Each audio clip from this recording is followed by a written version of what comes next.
So, hello YouTube, hello Patreon. This is just a little energy from above that kind of hit me like an epiphany. And when it landed on me, I was like, "What? Whoa!" And it's like you get this like, "Oh my God, that makes a lot of sense." And that's when I'm saying that. So we're surfing reality, right? So reality surfing. When you're surfing a wave, you're not surfing the wave in front of you nor behind you, and you're waiting for a wave, and when it comes, you paddle as much as you can to get it. If you don't get it, you paddle back out and you wait for the next one. You don't kind of like really think about, I missed that wave. Or if you drop out of the wave because somebody else that you know got it, then you're okay. You keep going back.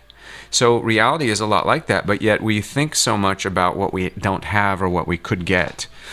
And we forget that part of the art of alignment and part of the art of ascension and awakening is actually being present in the moment and just in a state of understanding, in a state of appreciation, in a state of, instead of deliberation, but appreciation. So, for instance, I use this example in my podcast. If you were at a football game, like imagine you were at a football game and it was like, say, like a Dallas Cowboys football game. And you like Dallas Cowboys, that's the only reason why you showed up at the football game. Well, indirectly, yeah, but you like football first. You like being at the game as well, and you like Dallas second, but you like football first. So when you get to the game, if Dallas loses, then suddenly that football doesn't have as much excitement. But you've lost the sight of being present, and you let a great opportunity kind of just disappear. It's like you abandon ship. So rather than, if Dallas lost, rather than punishing yourself for Dallas losing, and you're like, wait, Dallas lost, I hate, this is not, and you lose your buzz, you lose the beautiful part of that. What about appreciating the game? What about appreciating some of the things that are actually the reason why you're there? And then you're just as excited that Dallas lost because you got to see him play. So we kind of forget that part of the equation, even in the law of attraction, is to enable ourselves to be in it and not of it, to be a little bit detached, like Buddhism, right? So that you're there and you're aligned with the goal, or you have a kind of a mindset of what you'd like to accomplish. But everything that's going on, like if I wanted to be really successful and start a business, I don't just go and start the business because I want to get rich. I have to really, and if I did, I might fail. But if I find a business that I'm really passionate about and that I really align with, even if I'm not making as much money as I think I should, or maybe some people do, if I'm passionate and I'm aligned with it, it's a success. So we tend to dial things down, and we tend to overlook opportunities to engage our reality, to allow us to rendezvous with that the most powerful part of reality manifestation. Because manifesting reality is all opportunistic in a sense, right? Reality manifests as you move through it. You could plan, you could dream it up, you could do everything to prepare, and then reality just goes a different way. Now, when you are sitting here, like if I'm sitting here and I'm thinking about, okay, tomorrow I leave or go on a trip, I can cover every single base, every single direction, and every single thought. Now, there are multiple realities going on. I'm in a non-linear state. So when I'm in the present moment, I'm literally in a 360-degree kind of energetic field. So like this chair, like I spin it any way, and I can go this way and then this way. It's like a gunner on the Millennium Falcon. You can go every single position. So when I am in my experience, if I only am going this position, and when this position becomes blocked, I'm at a stalemate. So then I have to decide, do I sit here and wait for it to open, to it to change, to something happen? Or do I just alter it and go around? Or do I go under? Do I go over? Do I go this way? And sometimes you get there and you just back right up, and then you hit it again to see if it's going to open, back right up. And that's that closed door situation, and I talked about that a little bit on Instagram. So if I wanted to really activate the law of attraction, if I really, really wanted to align myself with potential, with the possibility to just live deliberately, then I could instruct myself, no matter the experience, no matter what's going on, I could build up a level of mantra, build up a level of instruction that's based on gratitude, first off, because gratitude is a very powerful space of observation. And then I could give my all the time. And even when I'm feeling down, even when I'm feeling disconnected, even when something goes bad, I find that the goodness that came out of it. So rather than, oh man, I lost money, I'm like, wow, yeah, okay, so that money's gone, but I learned a lot. So I look forward and I look into everything that's going on as if it's going to teach me. So I'm assuming the same position that the soul harbors. So I'm walking with God. If I drop down into the physical experience completely and I'm no longer able to see that 360-degree vision like the soul has, then I'm disengaged. I'm reliant on a pattern in the past for support to forecast the future, because I don't have any of these available nonlinear options to manifest a different reality. I can't manifest an alternate reality. So, but if I'm walking with God in the present moment, in the here and now, which is omnipresent, not everywhere at once, but everywhere is here. So when I'm here and I'm in that moment, no matter what happens, I can alter how I perceive what's happening. I have the advantage. So rather than diving into that deep level of sadness, I can experience that sadness and then I immediately say, wow, that really sucks. But you know what? Something's going to come out of it that's going to be good. So I begin to change my dialogue. I begin to change how I interact. I dial in rather than allowing dialogue to dominate me.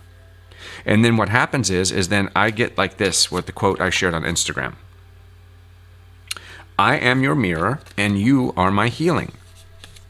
So, and again, my example on Instagram was if I walk into a party and I come in pissed off, I am the mirror. You are my mirror. So if you're not aware of the opportunity that you can surf this reality and that you can sidestep different realities and literally slipstream into different alternative universes that will already have every single thing thought out. So if I could go into this party pissed off or pleasant, there's two realities that are laid out completely full all the way down. There's two possible realities. Now, the reality that I choose can be chosen from a pattern or from feeling insignificant and insubordinate to a perception that is not truthful. Because the truth is, today is the only day you have. You are not yesterday, you are not tomorrow, you are today. And everything that you do today decides tomorrow. So if I constantly remind myself of that, then I sit here and I say, okay, so if I show up at this party and I'm being a dick, dang, nobody's going to like me. So it'd be like if I walked around at the party and I had a dick face and everybody that looked at me saw a dick face and it basically reflected a dick face back. I become the mirror. You become my mirror. And then if you're not surfing reality in that right way, if you're responding to past traumas and things like that, and you're not able to see beyond that and see the open door always, then you're going to see me with a dick face. And you're going to be like, wait, oh shit, he has a dick face. I'm going to have a dick face. And then we both collide. Confrontation. Now, if you were to see, oh wait, oh man, that person really is bummed out. They have a dick face. Wow. You know what? I feel grateful that I'm not in that same situation. And if they come to me, I'm going to just throw some sunshine on them because they're not going to bring me down because I know where I'm at and I know where I'm going. And maybe I'll bring them up. So we can, and this is the beauty of the we, not the me, when we become service. And that's why Hanuman says, when I don't see you, I serve you. When I see you, I am you. So I like to think of if I walked into the party and I was in pain and other people saw that they could honor my pain, but help to pull me out of it because they know what pain feels like. You see, sadness, happiness, depression, aggression, excitement, all these things, we all know the core of the emotion, the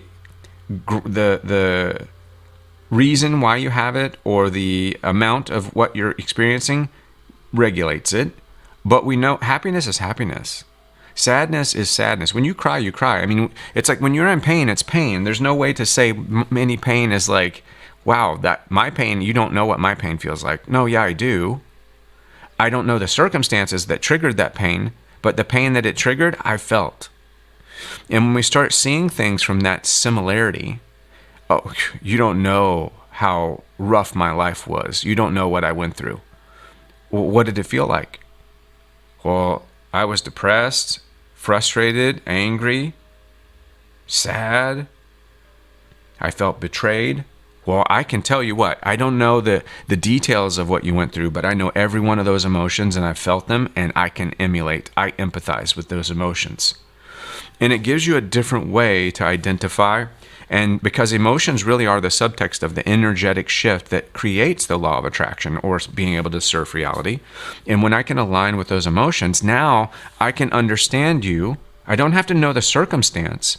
I know the energy that's powering the story, right?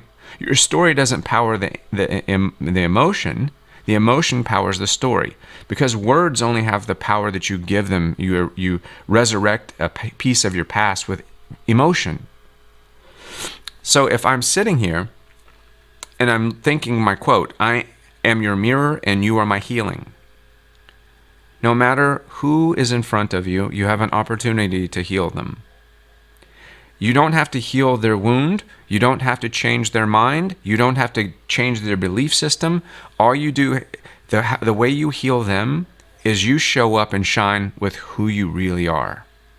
Not who you're being forced to be because of what they're doing, because of what you're seeing. You shine in the state that you know creates the reality that you really want. And they will either move to the side because they can't stand it, or they will start to shift.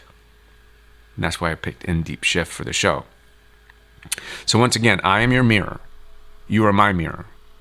You are my healing, and I am your healing. And when we understand the symbiosis and the symbiotic nature of how even the earth operates, and we understand the earth can't heal itself without us healing it. And how do we heal the earth? Well, we literally just stop doing what we're doing and the earth heals itself. Then when the earth is healed, we heal. See how easy it is? So look at the earth at what happened during COVID. How do we heal the earth? How do we stop global warming? How do we change the environment? We freaking stop being sick. We understand that the earth is our mirror. And if I am the earth's mirror and the earth is my mirror, then I have a conscious decision to surf reality in the right way that will bring an outcome that is best for me personally.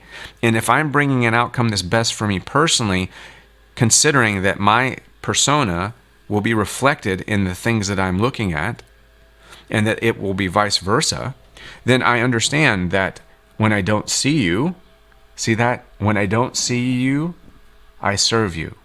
When you're not my mirror. When I don't see you, when I see you, I am you. So if I see the reflection of who you are, I am you. If you're hurting, I am you. If you're happy, I am you. And it's my responsibility as being you and you being me, that if I see that you're having some kind of tough time and I'm not, to give you that energy to help you out. And this is where we start sharing that and we become that we mindset. And this is what I really love. And when I look at the quote here by Vadim, it's Vadim Zeland, the worse a person thinks about the world around him, the worse the world becomes for him. The more he is upset about the failures, the more willingly they come all new. So basically he's saying the worse a person thinks about the world around him, the worse the world becomes for him. The more he's upset about those failures, the more the failures will appear. See what I'm saying? So this is the epiphany that I had, and this goes back to the premise that even a tiny key can open a huge door, because even just that little tiny shift in how you see something or how you say something, how you become of service. So becoming of service doesn't mean I help tie your shoes or I go get your car or I wash your windshield. It means that I'm showing up, and my way to be of service is to see myself inside of you. Not literally. Don't go there. God forbid. Figuratively, emotionally, spiritually, right? And the same thing is applicable for all entities on the planet, all elements on the planet. And don't think that you don't make a difference, because remember, it's only a molecule that makes a mountain, a series of molecules. The mountain that you need to move, most of that mountain is missing. Think about that. On an atomic level, most of that mountain in your life is missing. You only see the faint kind of like outline and density of an atom, because you can't see the entire spectrum. You're not looking deep enough. Think about that. If I look deep enough, there's nothing. If I look at an atom long enough, deep enough, with a powerful a microscope, I see that hypothetically, in a field this big, the dot right here would be the atom, and this is a molecule. Everything else around it is empty space, because the atom's going pew pew pew pew pew pew pew pew pew. Should I do that again? Pew pew pew pew pew pew pew pew. It's like a pool ball. So the atom's acting like a pinball. So literally everything is alive and vibrational. So when you think about even an angel, and you think about a planet, or you think about a star system, or you think about a galaxy, everything, again, spins counterclockwise for the most part. Only our clock spins clockwise, and there's a reason why that was done, and that reason was to regulate our lifespan. If we switched all the clocks and went backwards right now, it would affect our mindset, and we would probably age slower, because we'd be in accordance and we'd be in the flow of all the galaxy, of the most major planets. And that's my theory, and people can say whatever they want about it, but that's what I got from the grid, and that's what I got from my friend Dorian, this my inner outer self in the future that speaks to me through a beautiful heart-based spirit connection. That's why I said even when I channel, I don't channel words with a different accent, or have to close my eyes and shake my head, or do any kind of special dance, because I understand that my connection, and that's just me, that how I connect to my source of information, my channel, my exterior self, Dorian, my door to Ryan, is really just a light being that is in alignment with me on a grid that is far beyond the grid that I'm able to go to outside of the body. And in a sense, a galactic grid is what I'm pulling information from my galactic self. Because all of us, ultimately, each angel, each seraphim, is actually a spinning galaxy. And we don't understand that, because we don't understand how light moves. We don't understand that once you get past a certain level of soul body, that you're light. And this is another question for another day. But this is the information, and this is how Baby Yoda does it. And for anybody that hasn't seen my shirt, Chicago. Are we ready for the third wave yet? Are we ready for